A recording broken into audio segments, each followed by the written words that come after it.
Hoje, no programa Câmara Mais, da SIC TV, o prefeito Wildon Chaves explicou detalhes do isolamento social que passa a valer a partir de amanhã em Porto Velho. A entrevista durou cerca de 20 minutos e o prefeito Wildon Chaves falou sobre as medidas que serão tomadas depois da audiência pública, onde o município, a partir de amanhã, volta à fase 1 com o isolamento social e se as medidas não foram tarde demais para serem tomadas. Não é medida tomada tardiamente. O que não houve foi adesão de parte da população. Nós temos que colocar esses pingos nos is, isso é fato. Nós estamos aí há mais de 100 dias fazendo um isolamento pela metade, mais ou menos metade da população acatou as normas, e é por isso que nós não estamos ainda num colapso total. Essas medidas funcionaram, mas funcionaram pela metade. Isso é fato. Então, esse argumento de porque agora... Não, foram tomadas, a prefeitura decretou isolamento, o governo decretou isolamento, só que num dado momento, a nosso ver, de forma equivocada, houve um avanço de fase. Nós passamos para uma fase 2, e eu entendo, respeito as posições em contrário, mas não era um momento para essa fase 2. O momento era termos continuado por mais uma semana com aquele isolamento mais restrito que foi decretado pelo governo do estado. Então, eu entendo, Renata, que mais uma semana nós poderíamos hoje ter uma curva de infecção diferente. Wildon Chaves disse que alguns protocolos deverão ser analisados e revistos, principalmente na questão dos grandes comércios. Eu entendo também que os protocolos, Renata, de supermercados e grandes lojas também têm que ser revistos. Nós temos que observar os protocolos que o shopping center adotou e que são muito bem construídos. Então, isso, a cidade de Porto Velho, os demais empresários devem se apropriar desse estudo que foi feito. É uma experiência positiva. Então, o momento é de união e de cumprimento das determinações para que nós consigamos superar essa pandemia, poupando o máximo possível de vidas humanas. Em relação aos medicamentos nos postos e unidades de saúde, distribuímos 26 mil comprimidos de cloroquina, que foi encaminhado pelo Ministério da Saúde para o governo do estado, que repassou para os municípios. Compramos e já dispensamos mais de 45 mil comprimidos de azitromicina. Estamos buscando a compra da ivermectina. Aí alguns, por falta de informação, falam que isso demorou. Nós temos que lembrar que nós tivemos 2 trocas de ministros da saúde no governo federal. Ivermectina começou a se falar nela em maio. Não se falava de ivermectina e também não tem nenhum protocolo sério, nenhum estudo conclusivo que ivermectina, cloroquina e azitromicina, isso na fase inicial, resolva o problema. Isso é pura especulação.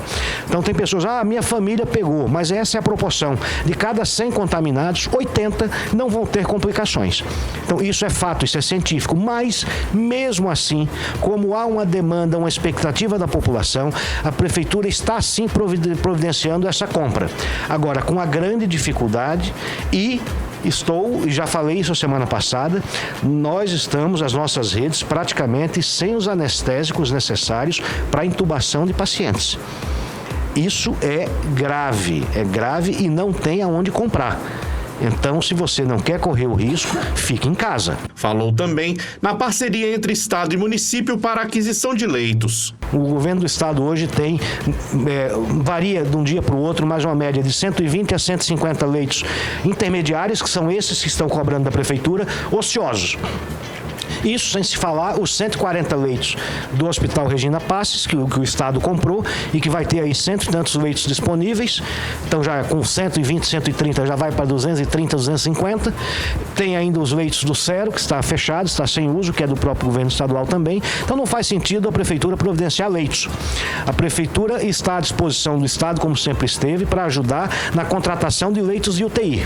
Se for necessário, nós estamos à disposição, podemos inclusive transferir recursos, o que for necessário nessa questão de leitos de UTI. Agora, não adianta se acreditar, se apostar todas as fichas, que a implantação de mais 20 ou 30 leitos de UTI vai resolver o problema. Nós não temos que ficar resolvendo a consequência. Nós temos que resolver a causa. Qual é a causa do problema? A causa do problema é a infecção porque ocorre pessoa a pessoa. E no final do programa, o Grupo Pensar Rondônia participou com perguntas. Só mais um questionamento, que a gente acabou de receber aqui, questionamentos de alguns telespectadores, inclusive do Grupo Pensar Rondônia, que está acompanhando a gente agora, né, aqui através da SIC, e também a FEComércio, que já participou conosco por meio do advogado que os representa, que eles não concordam com a decisão de ontem. Se vocês estão discutindo isso ainda de alguma forma, já que os dois grupos que representam a classe empresarial não concordaram com a decisão que foi tomada ontem.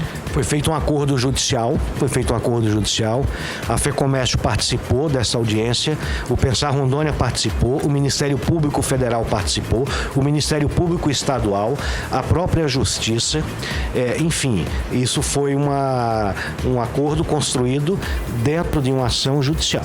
A ação judicial não se discute, se cumpre.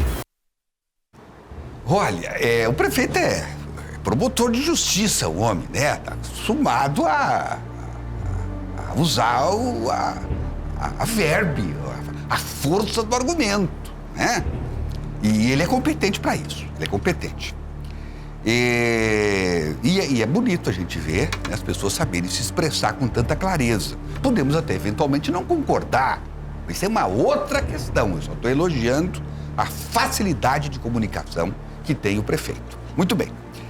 Bom, a minha mãe, quando o prefeito desacredita nos medicamentos que vão ser serão protocolos, estarão no protocolo da prefeitura que ele administra, se ele não acredita nesses medicamentos, olha, a minha mãe já diria o seguinte, porque eu me lembro quando eu era criancinha, e a minha mãe dizia assim, toma um remedinho aqui, meu filho, mas tem que ter fé, você tem que ter fé. Aí eu tomava o remédio,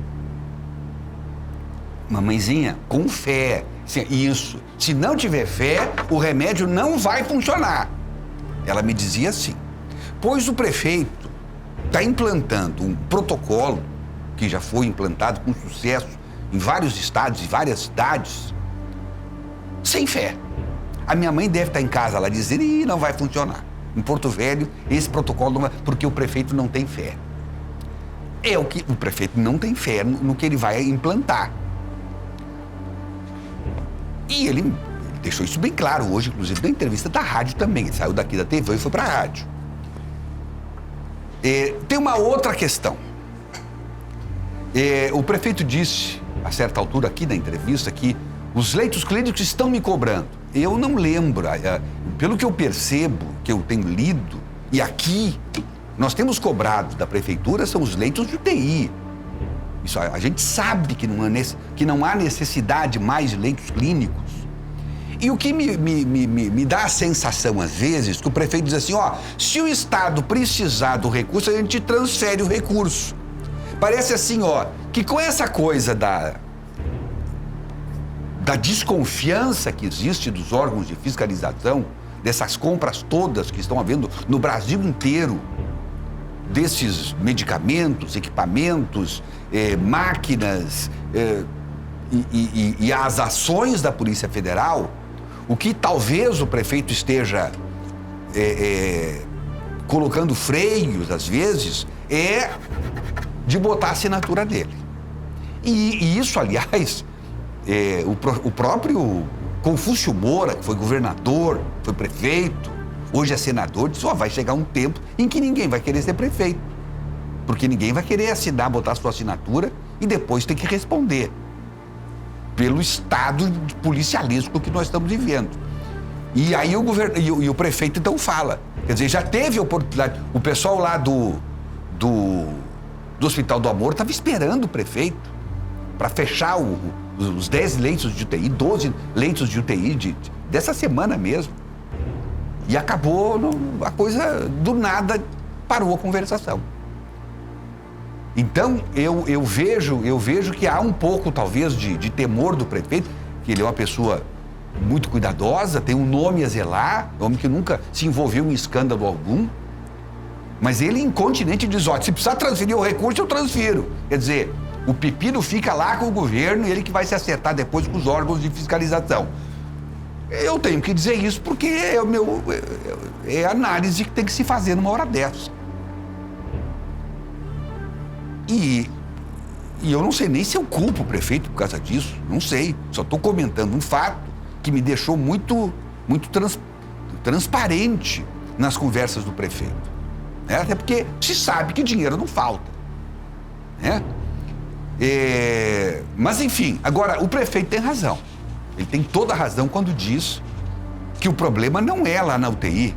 O problema é aqui embaixo, é na unidade básica de saúde. Se aqui funcionar, se as UPAs funcionarem com medicamento, com atendimento, os primeiros socorros, com orientação, as pessoas dificilmente vão chegar lá na UTI. Dificilmente vão chegar. Só vai chegar é quem realmente tem alguma comorbidade, e aí não tem jeito, porque o vírus ele é altamente letal. Agora, se houver o tratamento no nascedouro, não sou eu que estou dizendo, são médicos da beira do leito, que não ficam só esperando as randomizações depois de anos de estudo. Nós não temos tempo para isso. E fé, muita fé, porque se a gente tiver fé, que nem diz a minha mãezinha, o remédio cura. Sem fé, ele não vai curar.